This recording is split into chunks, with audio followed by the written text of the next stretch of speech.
Hello, എല്ലാവർക്കും നമസ്കാരം. ഒരു മീൻകുളം നിർമ്മിക്കുന്ന വീഡിയോ ആയിട്ടാണ് ഞാൻ വന്നിരിക്കുന്നത്. ഞങ്ങളുടെ പറമ്പിൽ കുറച്ച് ഒഴിഞ്ഞ സ്ഥലം കിട്ടി. അപ്പോൾ ഞങ്ങൾ വിചാരിച്ചു അവിടെ ഒരു ചെറിയ മീൻകുളം നിർമ്മിച്ചാൽ എങ്ങനെ ഇരിക്കുമെന്ന്.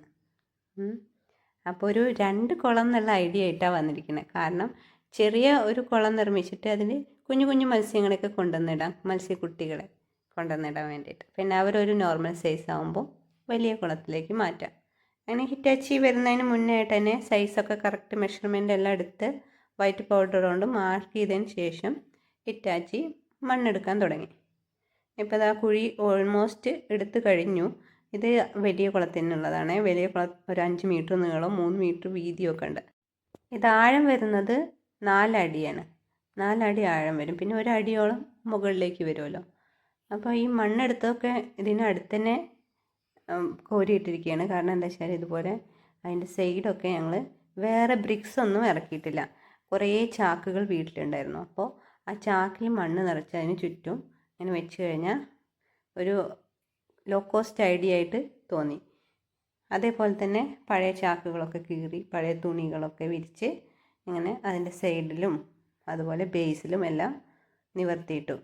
ചെറിയ കല്ലുകൾ, മണൽത്തരികൾ പോലെയുള്ള കല്ലുകൾ, അതുപോലെ ചിലപ്പോൾ വലിയ കല്ലുകളും നമുക്ക് സ്വാഭാവികമാണ്, മണ്ണിലുള്ള കുഴിയാണല്ലോ. അപ്പോൾ പിന്നെ എന്തായാലും അങ്ങനെയുള്ള കല്ലുകളും മറ്റും വന്ന് നമ്മൾ ഇതിന് മുകളിലിടുന്ന ഷീറ്റിലേക്ക് ഒരു കേടുപാടുകൾ വരാതിരിക്കാൻ വേണ്ടിയാണ് ഈ ബേസ്മെൻ്റ് എല്ലാം കറക്റ്റായിട്ടിരിക്കുന്നത്. ഇതിപ്പോൾ നമ്മൾ ഇങ്ങനെ ഒരു ലോ കോസ്റ്റ് ഐഡിയ എന്നുള്ള ഇതുകൊണ്ട് മാത്രമാണ് ഇങ്ങനെ തുണികളും അതുപോലെ ഈ ചാക്കൊക്കെ ഇട്ടിരിക്കുന്നത്. അല്ലെങ്കിൽ നമുക്ക് ഇതിൽ അടിയിൽ സാൻഡ്, സാൻഡ് ഒക്കെ ഫില്ല് ചെയ്യാം. അല്ല ഈ മരപ്പൊടികളൊക്കെ മില്ലിൽ നിന്ന് മരപ്പൊടികളൊക്കെ കിട്ടുവാണെങ്കിൽ അതെല്ലാം നല്ലൊരു കുറച്ച് തിക്ക് ലെയറായിട്ട് ഫില്ല് ചെയ്തതിന് ശേഷം അതിന് മുകളിൽ അതിൻ്റെ ടാർപോളിൻ ഷീറ്റ്, ഇതിനായിട്ട് സ്പെഷ്യലായിട്ട് മെയ്ഡ് ചെയ്തിട്ടുള്ള ടാർപോളിൻ ഷീറ്റ് വേണം യൂസ് ചെയ്യാൻ. കാരണം വാട്ടർ പ്രൂഫ് ആയിരിക്കണം. അതേപോലെ ടിയർ പ്രൂഫ്, പെട്ടെന്ന് പൊട്ടിപ്പോവാനോ തുള വരാനോ ഒന്നും പാടില്ല. കാരണം നമ്മളതിലേക്ക് വെള്ളം നിറച്ച് കഴിഞ്ഞാൽ അത്രയും പ്രഷറായിരിക്കും കുളത്തിൽ. അപ്പോൾ അത് താങ്ങി നിൽക്കാൻ പാകമുള്ള ഒരു ടഫൻ ഷീറ്റ് തന്നെ നമ്മളതിന് യൂസ് ചെയ്യണം. ഇതിപ്പോൾ നമ്മൾ പഴയ ഷീറ്റുകളെല്ലാം ഇട്ട് ഓൾമോസ്റ്റ് നമ്മുടെ ആ കുളത്തിന് ഫില്ലാക്കി കഴിഞ്ഞു. ചുറ്റുഭാഗവും അടിയും എല്ലാം കറക്റ്റ് ചെയ്ത് കഴിഞ്ഞു. ഇനിയാണ് ഒരു നൈലോൺ ഷീറ്റാണ്. അത് നമ്മൾ സ്പെഷ്യലി പറഞ്ഞ് അടുപ്പിച്ചെടുത്ത ഷീറ്റാണ്. 500 GSM ആണ് അതിൻ്റെ.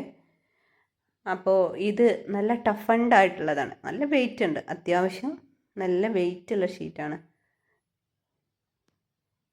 ഈ ഷീറ്റിൻ്റെ ക്വാളിറ്റി എന്ന് പറഞ്ഞാൽ അത്രയും നല്ല ക്വാളിറ്റി, ഹൈ ക്വാളിറ്റി. ടാങ്കുകൾക്ക്, മീൻ കുളങ്ങൾക്കൊക്കെ സ്പെഷ്യലായിട്ട് ഡിസൈൻ ചെയ്ത ടൈപ്പ് ഷീറ്റാണ്.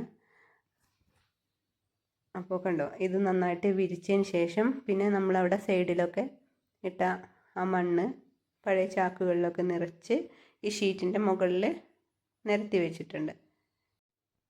അപ്പോൾ 5 മീറ്റർ നീളവും 3 മീറ്റർ വീതിയും പിന്നെ 4 അടി താഴ്ചയുമുള്ള ഈ കുളത്തിന് ഞങ്ങൾ ചൂസ് ചെയ്തത് ഒരു 9 മീറ്റർ നീളവും അതുപോലെ 7 മീറ്റർ വീതി. 9 അല്ലെങ്കിൽ 10 മീറ്റർ വരെ നീളം എടുക്കാം കേട്ടോ.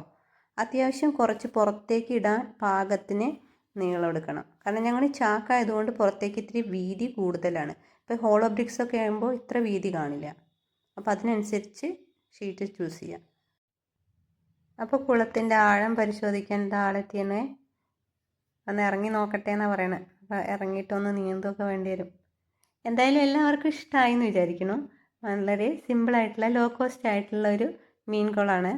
അപ്പോൾ അത്യാവശ്യത്തിന് സ്ഥലം, പറമ്പൊക്കെ ഫ്രീ ആയി കിടക്കുകയാണെങ്കിൽ അവിടെ ഒരു ചെറിയൊരു മീൻ കുളമൊക്കെ സെറ്റ് ചെയ്ത് കുറച്ച് മീനിനെയൊക്കെ വളർത്തി നല്ലൊരു പീസ്ഫുൾ അറ്റ്മോസ്ഫിയറാണ്. പിന്നെ ഇതിന് ശേഷമുള്ള കുറച്ച് കാര്യങ്ങളും കൂടി ഉണ്ട്. അതിനി അടുത്ത ഇതിന് അനുബന്ധിച്ചിട്ട് വരുന്ന വീഡിയോസിൽ ഞാൻ പറയാം. പിന്നെ നമ്മളിതിൽ ഏത് മീൻ ഇടണമെന്ന് ഡിസൈഡ് ചെയ്തിട്ടില്ല. നിങ്ങൾക്ക് വല്ല ഐഡിയ ഉണ്ടെങ്കിൽ സജസ്റ്റ് ചെയ്യണേ.